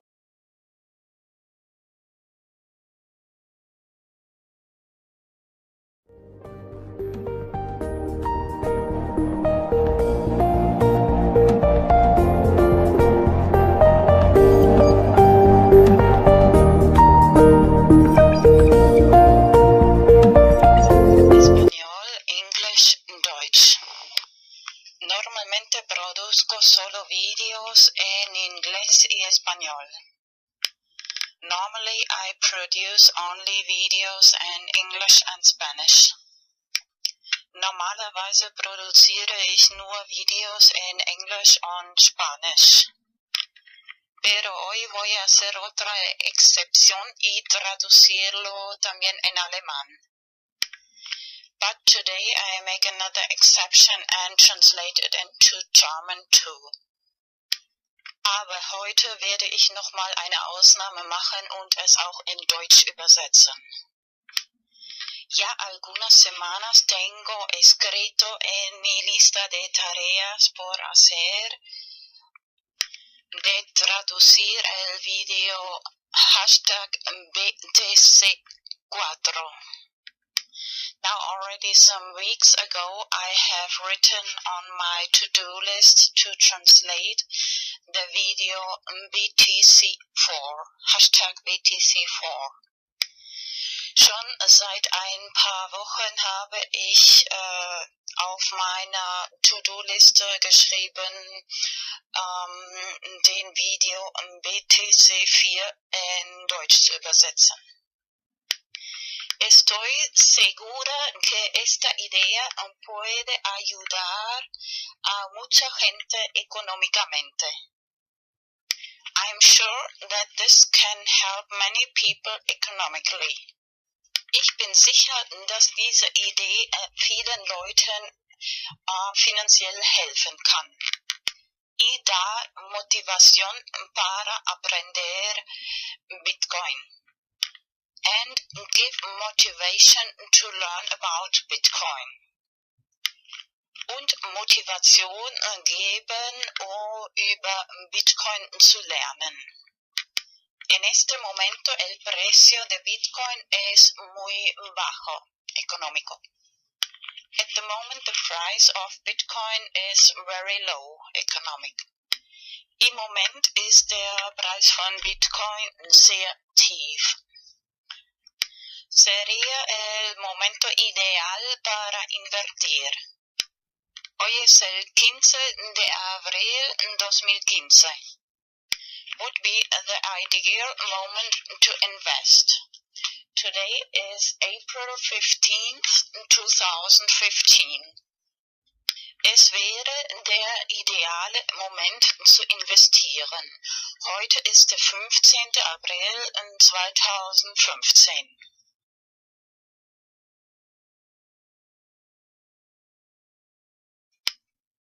El 27 de marzo 2015 he publicado en mi canal de YouTube Vanos Enigma el primer vídeo sobre hashtag BTC4 explicando cómo me vino esta idea.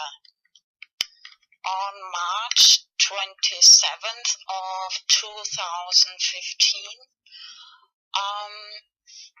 I published the first video about hashtag BTC4 in my channel YouTube Vanos Enigma, explaining how I got the idea.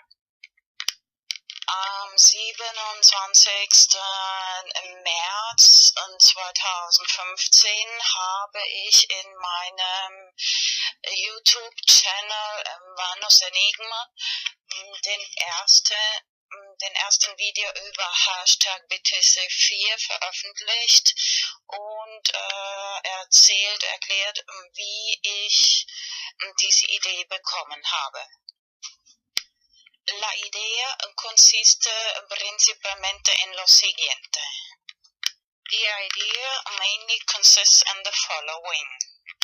Die Idee besteht hauptsächlich in folgendem.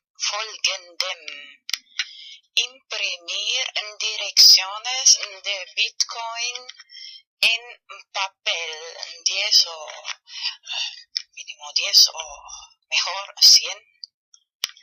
To print Bitcoin directions in paper, at least 10 or better 100. Bitcoin Adressen in Papier ausdrucken,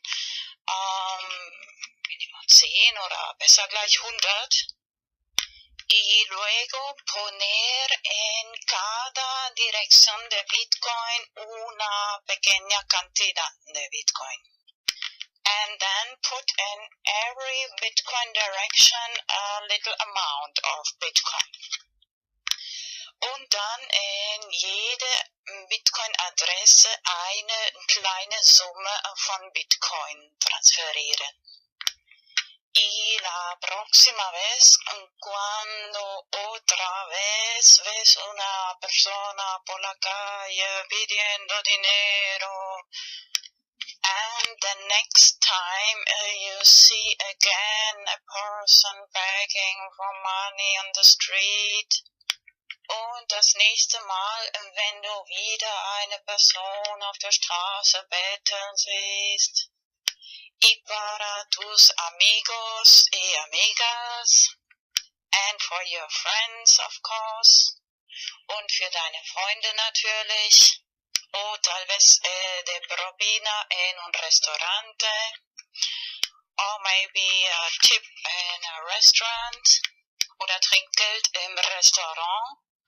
Bueno, a la hora de imprimir también copiar y guardar las llaves privadas de Bitcoin, de direcciones de Bitcoin. When you print the Bitcoin addresses, copy and save the private keys of the Bitcoin addresses, of course. Wenn man die Bitcoin-Adressen druckt, auch die privaten Schlüssel, Bitcoin-Address-Schlüsseln kopieren und speichern. Y a la hora de distribuir las direcciones de Bitcoin, escribir la fecha, por ejemplo, hoy es el 15 de abril 2015, escribir la fecha más plus 4 años, igual 15 de abril 2019. And then in the moment when you distribute the Bitcoin addresses, you write the date, for example, today, April 15th, 2015, plus 4 years is April 15th, 2019. Und dann in dem Moment, wenn man die Bitcoin-Adressen verteilt, auf das Papier schreiben, das heutige Datum, zum Beispiel 15. April 2015, plus 4 Jahre ist gleich 15.04.2019. Luego vas a explicar a la gente, mira, esta es la llave privada, tú y yo la tienes. Si no transfieres este dinero de Bitcoin en estos 4 años, yo lo vuelvo a tener o sacar.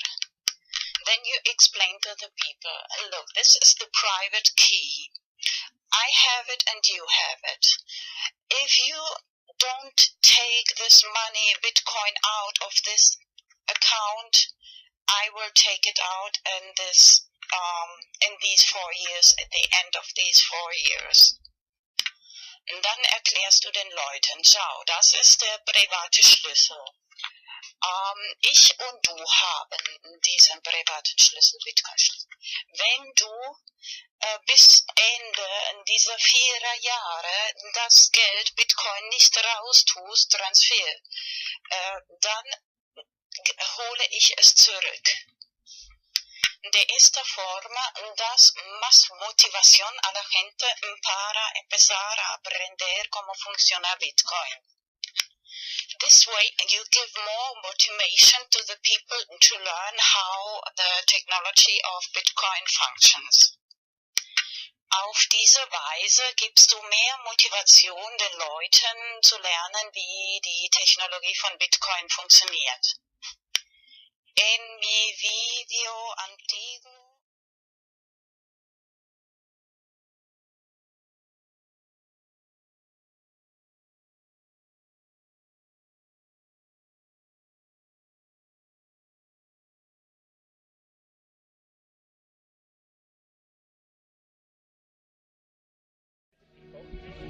inherently and historically opposed to secret societies, secret oaths, and to secret proceedings. We decided long ago that the dangers of excessive and unwarranted concealment of pertinent facts far outweigh the dangers which are cited to justify it.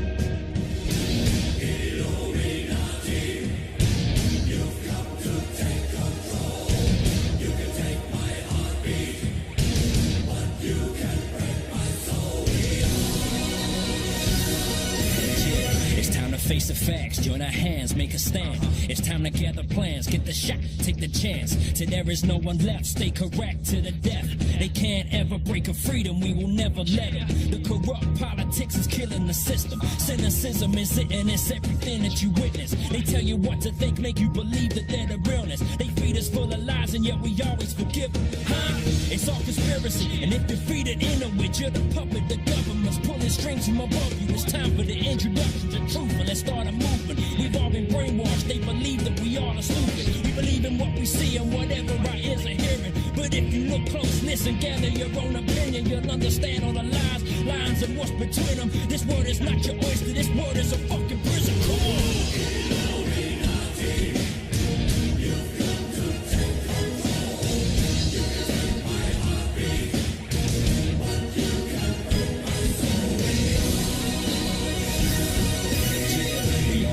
To what's happening in our nation. We all will stand up for the fear of assassination. So they strip us of everything. We stand there and just take it. We're scared to make a stand, a false flag operation. Research Illuminati, find out by 9/11. You see they line their pockets, don't believe the lies they tell you.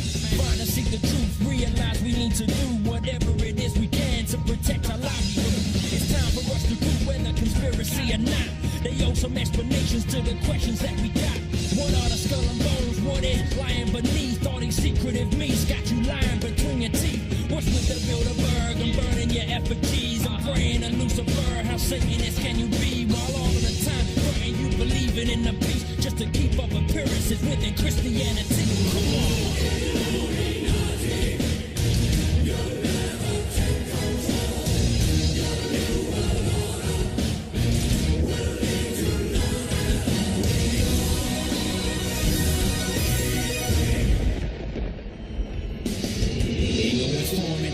Stay strong, and they try to shut us down or turn around, let us storm them. We got the warnings, let us march from the morning through the night. We gon' fight and close the eye and overthrow all these damn secret societies. Why we gotta stand for the new world proprieties? The evidence is clear, we're naive to the lies.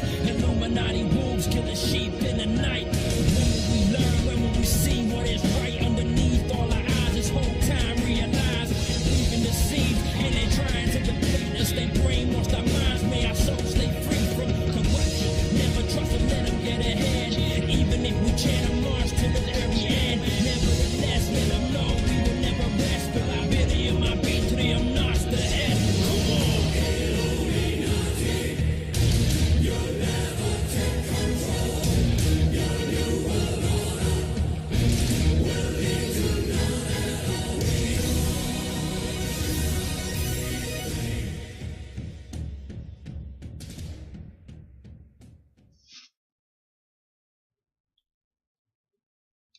Anyway, this is so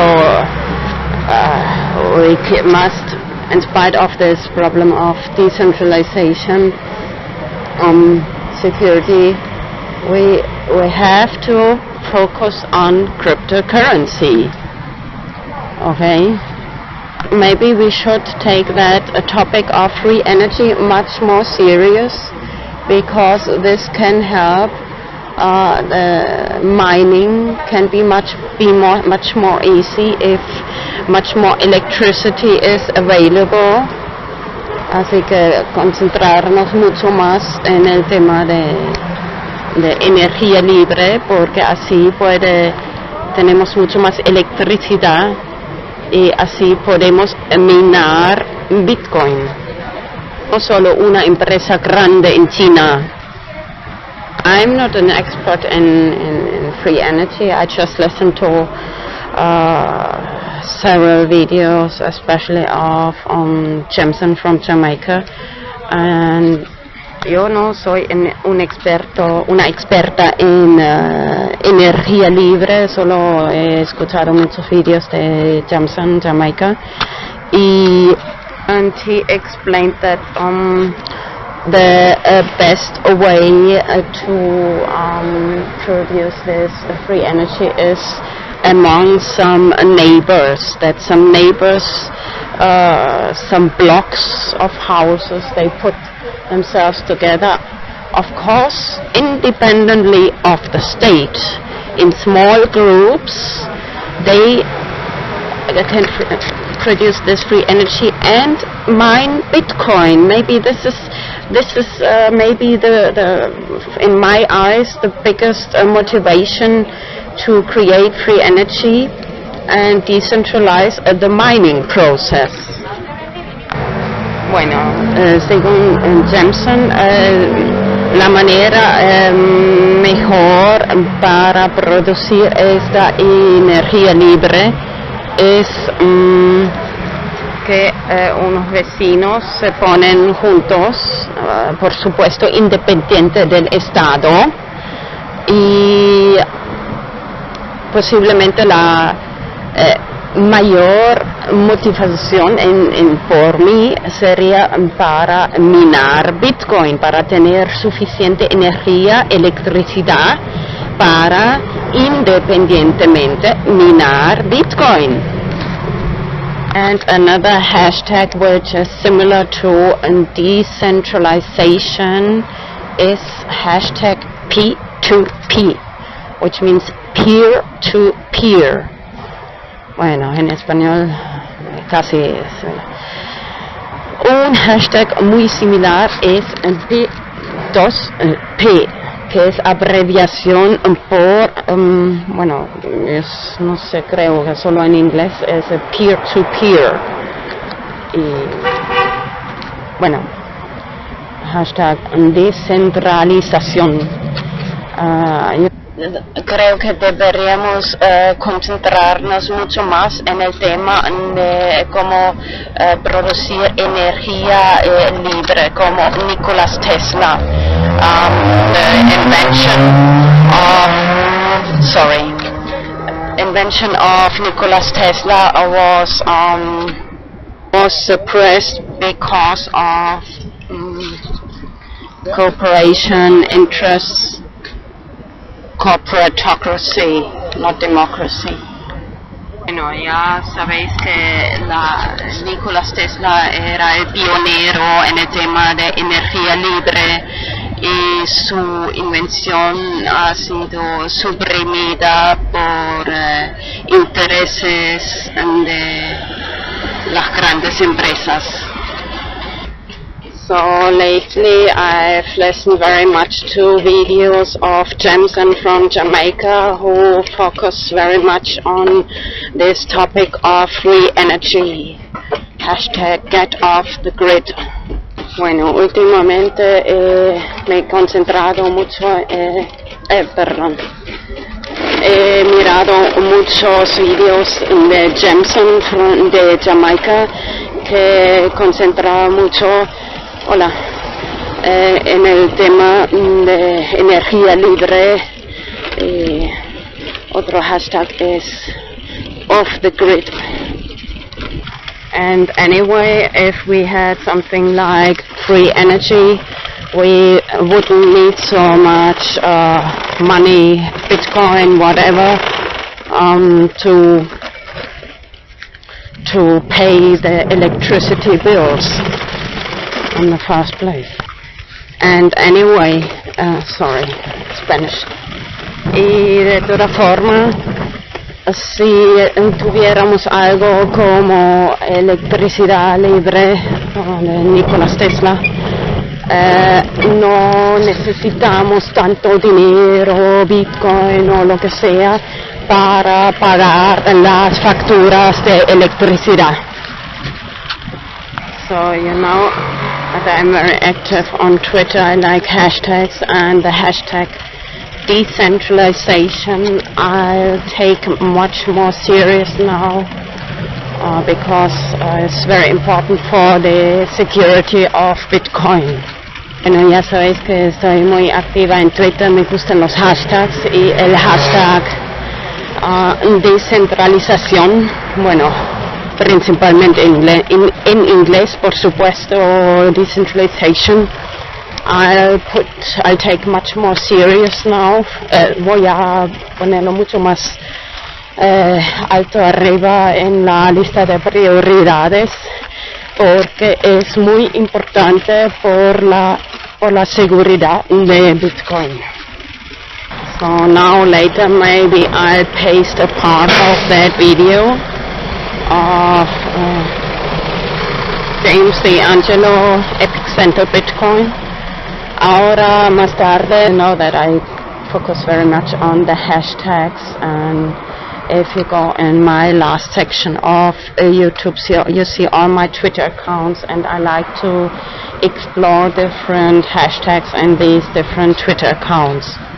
Bueno, a ver, repito que ya en mi última sección de YouTube ahí tengo la lista de todas mis cuentas en Twitter y me gusta mucho explorar los diferentes hashtags y a través de estos diferentes Twitter cuentas de Twitter, que me caigo en inglés.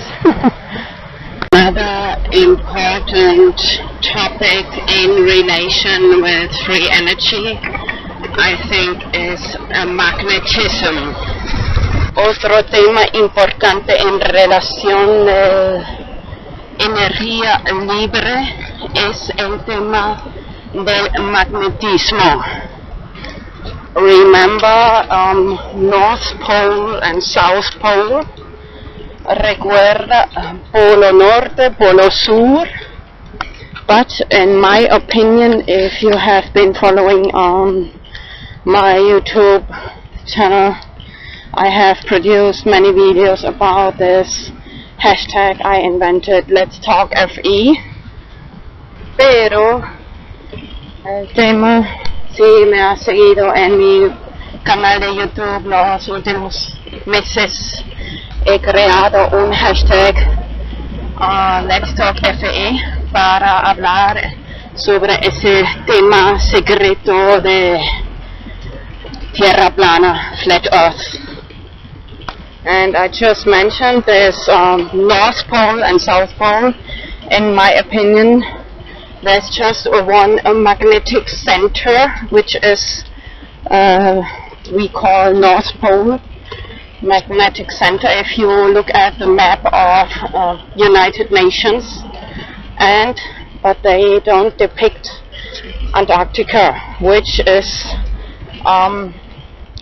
the outer edge of that circle. Bueno, el Polo Norte, en mi opinión, se llama el centro magnético. Si miras el mapa de ONU, ves el Polo Norte en el medio y alrededor han dejado, no enseñan Antártida, que es el límite alrededor.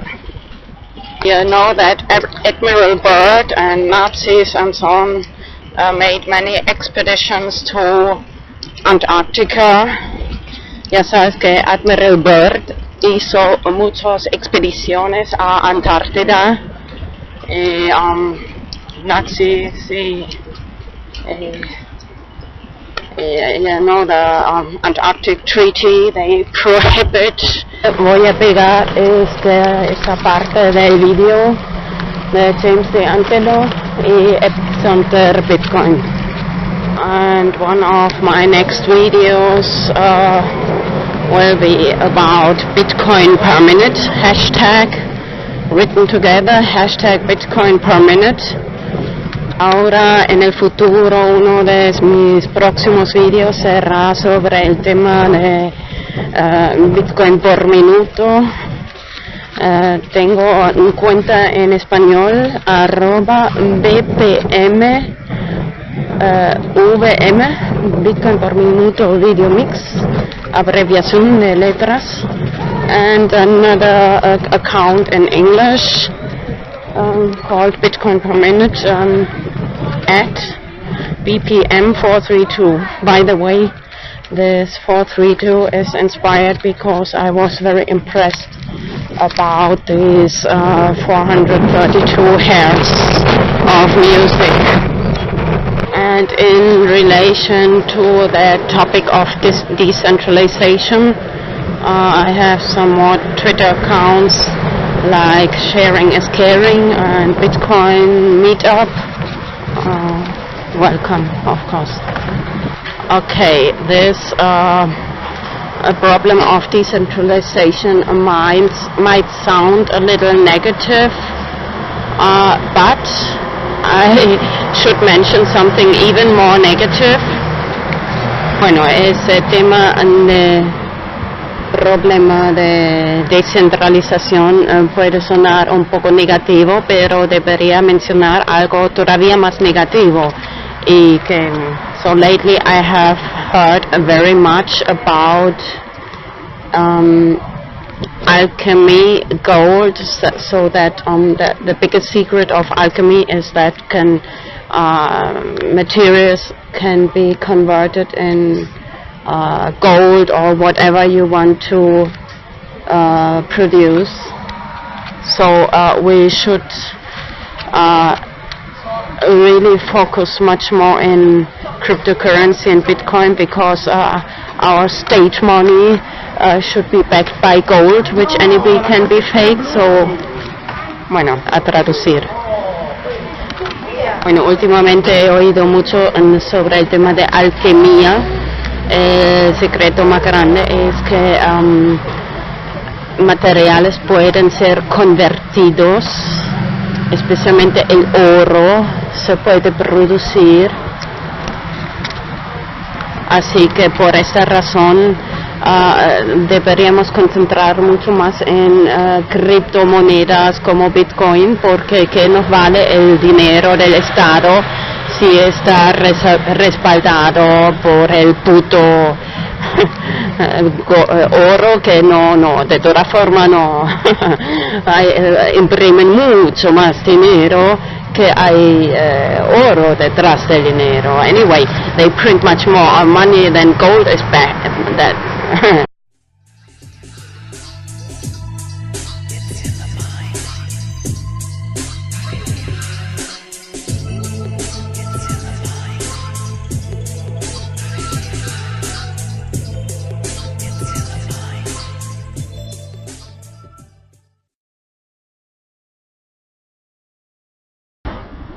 English, Español, Vanos Enigma. I just listened to an interview of James D'Angelo with Epicenter Bitcoin. By the way, Creative Commons, so I posted that video. Bueno, acabo de escuchar un interview con James D'Angelo y con Epicenter Bitcoin. Y también puesto una parte, the second part I put in the first, at first, because it's very interesting about the problem of decentralization. He puesto una parte del video que es al final, lo he puesto al principio, porque hay un tema de descentralización por la seguridad, because of security. So James D'Angelo talked about how can we solve that problem to improve decentralization. James D'Angelo ha hablado sobre el tema de cómo solucionar ese problema de la descentralización. Y but I think of a very different approach. Yo pienso en una solución muy diferente. First I should explain just which is the problem of decentralization is because very few people mine Bitcoin. So it's the control is in very few hands and it can be corrupted. Antes debería explicar brevemente el problema que consiste en la descentralización, es porque hay muy poca gente que hacen el trabajo de minero, mine Bitcoin. Hay grandes fábricas en China que sí, tienen muy poco control en pocas manos y puede ser corrupto. And mining, of course, costs a lot of electricity. y minar Bitcoin, por supuesto, cuesta un montón de electricidad. So as James D'Angelo, okay, let's talk about my solution. I think we should focus much more on the topic of free energy, because bueno, yo